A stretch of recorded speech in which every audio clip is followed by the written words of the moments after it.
Good afternoon. These are the royal headlines at 2 p.m. Princess Catherine's cancer announcement has sparked an international outburst of love and support as she continues her battle with cancer. King Charles has made his first public appearance since his cancer announcement back in February, allowing the public to feel hopeful of a full recovery. And finally, the Diana Award, a legacy left by Princess Diana, is celebrating its 25th anniversary this year as they continue to support thousands of students across the country.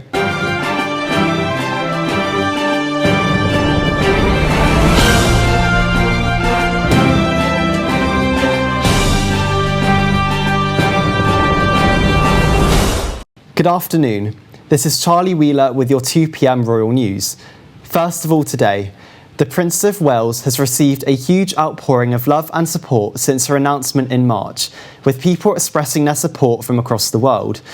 On Friday, the 22nd of March, the Princess of Wales bravely announced that she was in the early stages of treatment after a cancer diagnosis.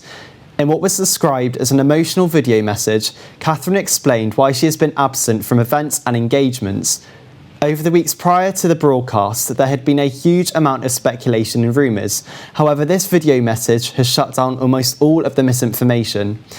I visited London to see the atmosphere surrounding the Princess of Wales and to see what the public are doing to show their support to the princess. I am here at Westminster Abbey, which is where Princess Catherine first became an official member of the royal family.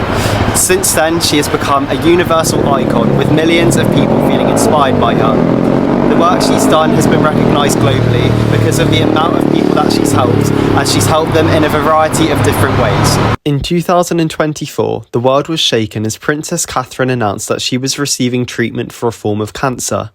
In a BBC video message, Catherine described why she had been absent from events and engagements. There had been a great deal of rumours and speculation prior to the video release, however the broadcast managed to shut down almost all the misinformation. Since her announcement back in March, there has been a huge outpouring of love and support for the princess, with many people sending her cards of kindness. The future Queen's cancer was discovered after she underwent planned abdominal surgery in January. The post-operative tests found that cancer had been present. Catherine's bravery has been recognised all around the world, with many people sharing their kind messages online. King Charles said that he is very proud of the princess and that she has a lot of courage. I am here at Buckingham Palace, which is the home of the British monarch. When thinking about the British royal family, this is the location that many people will think of. I'm here to talk to the public, to find out what they think about the Princess of Wales and to hear their messages of sympathy and support. How did you feel when you found out that Princess Catherine had been diagnosed with cancer? First of all, we were very relieved. I'm Canadian, and we were very relieved to hear that there was a diagnosis, but we were very sad for the family. And I really appreciated her recognizing in her talk, because I went online to see the talk, and she recognized that everyone suffers with cancer. Not everyone, but so many suffer with cancer. She recognized that so many suffer with cancer, and we all appreciated that statement because it shows that it's not just her, it's everybody. If you could speak to Princess Catherine directly, what would you say to her and why? Just a few words of motivation that I hope she gets well soon. I hope she has the will and the power to fight this cancer. I am now off to Kensington Palace, which is the official residence of the Prince and Princess of Wales. Over the years, the palace has been a well-recognised landmark for the Wales family, as the late Princess Diana used to reside there. I'm off to talk more about Princess Catherine's condition and the video message that she broadcast to the nation. Home is something that is extremely important to Princess Catherine, and I am here at Kensington Palace, which is the official home of the Prince and Princess of Wales. In her BBC clip where Catherine announced that she had cancer, she made it very clear that family is extremely important to her, as Prince William and her children are helping her through this difficult time. It is clear that many members of the public are sympathising for the princess during this difficult time, and that they wish her all the best as she continues her cancer recovery. An atmosphere of warmth and love is surrounding the princess, which will be fantastic as she continues her inspiring journey as she recovers from cancer. On Sunday, the 31st of March, the royal family came together to celebrate Easter. The royals attended St George's Chapel at Windsor Castle, which is the location they annually attend to celebrate the holiday. The number of members present was significantly smaller than usual, as the Prince and Princess of Wales were unable to attend this year. The family spent Easter privately as Princess Catherine is undergoing treatment for her cancer diagnosis. King Charles made his first public appearance since his cancer diagnosis back in February. As he arrived to the service, he was greeted with cheers and applause as well-wishers were filled with joy as they saw the King. Alongside him was Queen Camilla, Princess Anne, Prince Edward and his wife Sophie, the Duchess of Edinburgh. As well as the service, it is very traditional for well-wishers to gather to show their support for the monarchy. Often the crowds will give flowers and cards to the royals to celebrate the holiday with them. This year, the King and Queen greeted members of the crowd in what was called a historic walkabout. This was the first official walkabout since the King's cancer diagnosis, which made his appearance extremely special.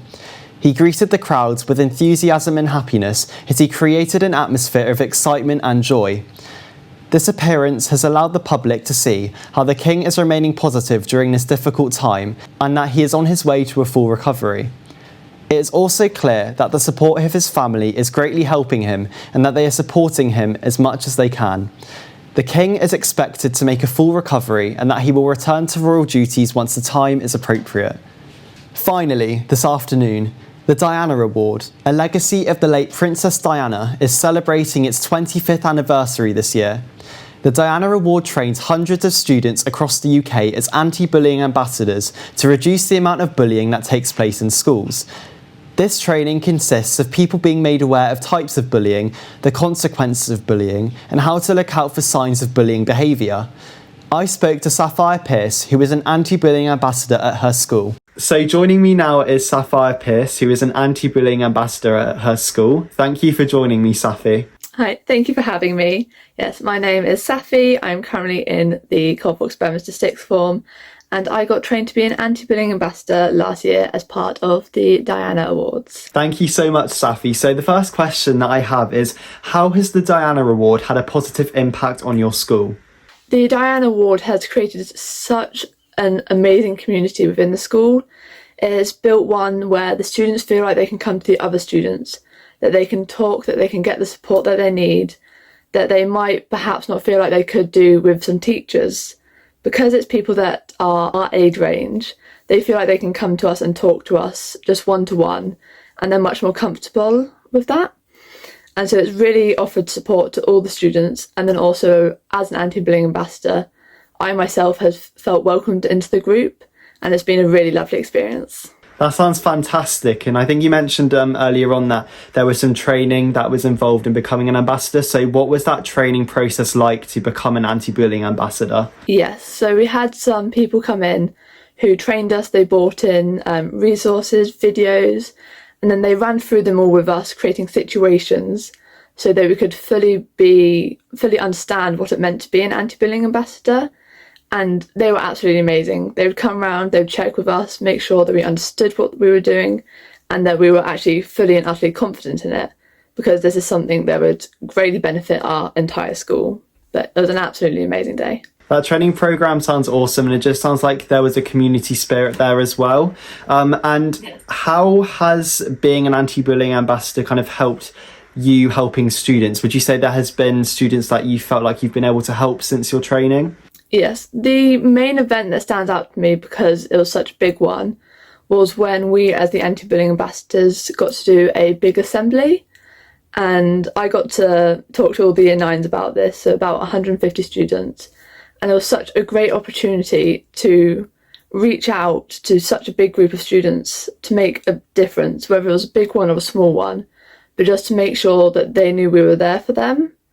And then sadly, because of my exams, I didn't get much one-to-one getting to support students, but we all had ties that identified us as anti-bullying ambassadors. So I'd walk around the corridors, hallways, and students would always be able to look at me and realise that they could come over and talk to me, that I would help them as much as I possibly could, and it was an amazing thing.